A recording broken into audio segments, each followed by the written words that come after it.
एक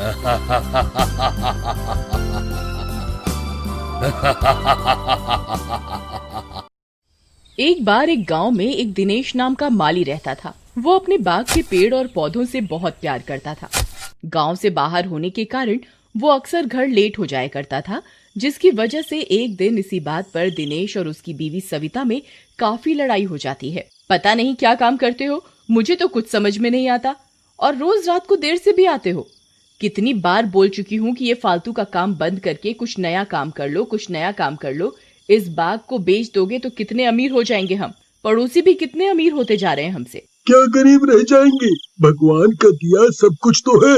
और फिर मैं इन पेड़ों से बहुत प्यार करता हूँ, इन्हें छोड़कर मैं जी नहीं सकता। ये पेड़ और बाग तो मेरी जिंदगी है, अगर ये न रहे तो मैं मर जाऊंगा। लेकिन तुम लालची हो, तुम्हें मेरी बात नहीं समझ आएगी। ऐसा कहकर दिनेश वहाँ से चला जाता है और अपने दोस्त रमेश के पास पहुँचता है। क्या हुआ दिनेश भाई, बड़े गुस्से में लग रहे हो। भाभी से फिर लड़ाई हो गई क्या है? क्या बताऊं भाई, वही रोज रोज की किलकिल, पैसा नहीं आ रहा है, ये बाग बेच दो। बताओ, ये बाग और पेड़ भी कोई बेचता है क्या? अरे भाई, अब मैं क्या बताऊं इसमें, ये तो तुम दोनों के बीच का मामला है।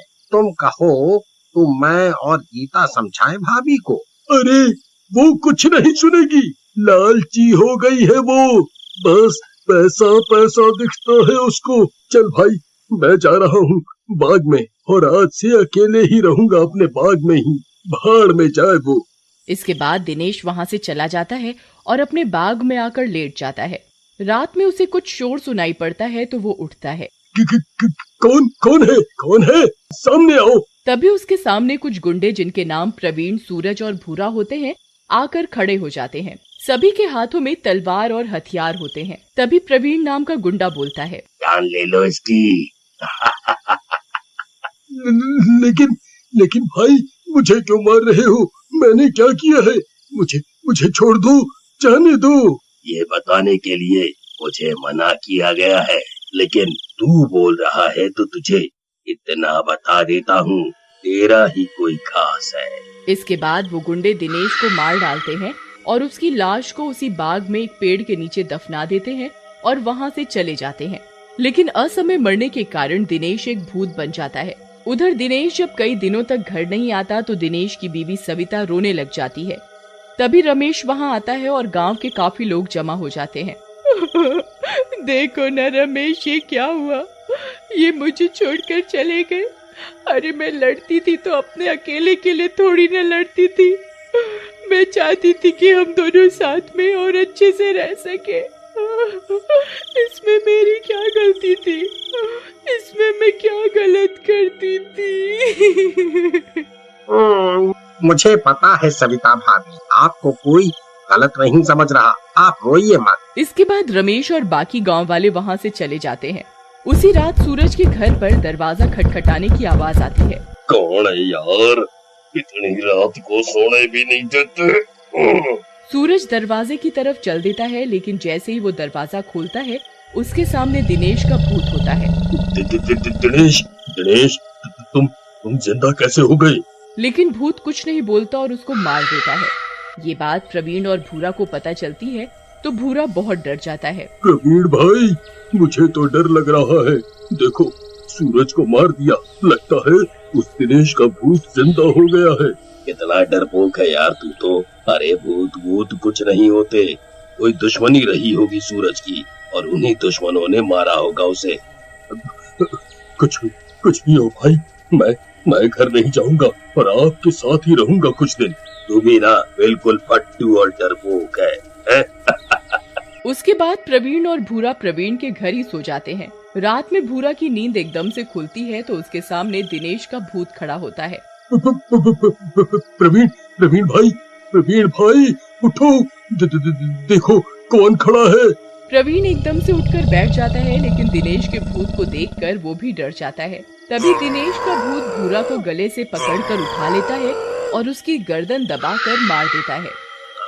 मुझे माफ कर दो दिनेश भाई, मुझे माफ कर दो। तुझे माफ कर दूं। तूने और तेरे इन साथियों ने तो मुझे तड़पा तड़पा कर मार डाला था, लेकिन मैं एक बात नहीं समझ पा रहा कि तूने मुझे क्यों मारा। मैंने तो तेरा कुछ नहीं बिगाड़ा था। अगर तू मुझे मरने का कारण बता सके तो मैं तेरी जान बख्श सकता हूँ। ठीक है, मैं बताता हूँ। दरअसल तुम्हें मारने को मुझे तुम्हारे दोस्त रमेश ने पैसे दिए थे। हम लोग तो पैसे के लिए काम करते हैं, बस इसके आगे मैं कुछ नहीं जानता। दिनेश यह सुनकर प्रवीण को भी गले से पकड़कर उठा लेता है। ये क्या कर रहे हो? तुमने मुझे ना मारने का वादा किया था। तुम अपने वादे से नहीं मुकर सकते। तुम मेरी बीवी थोड़ी हो जो मैं तुमसे किया वादा निभाऊं। इसके बाद दिनेश प्रवीण के टुकड़े टुकड़े कर देता है और वहाँ से चला जाता है। अगले दिन रमेश को इस बारे में पता चलता है तो वह डर जाता है। अरे, इस दिनेश के भूत ने तो प्रवीण को भी मार डाला। अब ये मुझ तक ना पहुंच जाए और मुझे भी ना मार डाले। ऐसा कहकर रमेश अपना सामान बांध लेता है और अपनी बाइक पर गांव छोड़कर जाने लगता है। तभी उसकी बाइक पंचर हो जाती है और वो गिर जाता है। इस खटारा को भी अभी पंचर होना था। जब जल्दी हो तभी धोखा देती हैं सब खटारा। इसके बाद रमेश बाइक को धक्का लगाने लगता है। तभी दिनेश का भूत वहाँ आ जाता है और रमेश के पीछे पीछे चलने लगता है। मैं कुछ मदद करूं तुम्हारी? दिनेश, तुम मुझे माफ कर दो भाई, गलती हो गई, मुझे माफ कर दो। तुझे माफ कर दूं? तूने तो दोस्ती में गद्दारी की है। तुझे मैं तो क्या भगवान भी माफ नहीं करेंगे। ऐसा कहकर भूत रमेश को उठा लेता है और अपने बाग में लेकर चला जाता है। देख, मरना तो तुझे है ही, लेकिन अगर तू सच बोलेगा तो शायद मैं तुझे ज्यादा दुख नहीं दूंगा, क्योंकि इसमें तू अकेले तो शामिल नहीं है, कोई और भी है जिसके साथ मिलकर तूने मुझे मारा है। इस प्लान में मेरे साथ तुम्हारी पत्नी सविता भी शामिल है। तू झूठ बोल रहा है। भला वो मुझे क्यों मारेगी?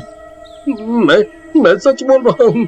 दरअसल तुम्हारा ये बाग करोड़ों रुपए का है और तुम इसे जीते जी नहीं बेचते, इसलिए उसने तुम्हें मेरे हाथों मरवा दिया।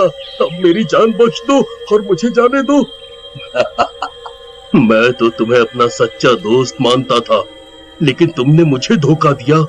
अगर तुझे छोड़ दिया तो इस दुनिया में लोग अपने दोस्तों को धोखा देते रहेंगे, इसलिए तुझे तो मरना ही होगा।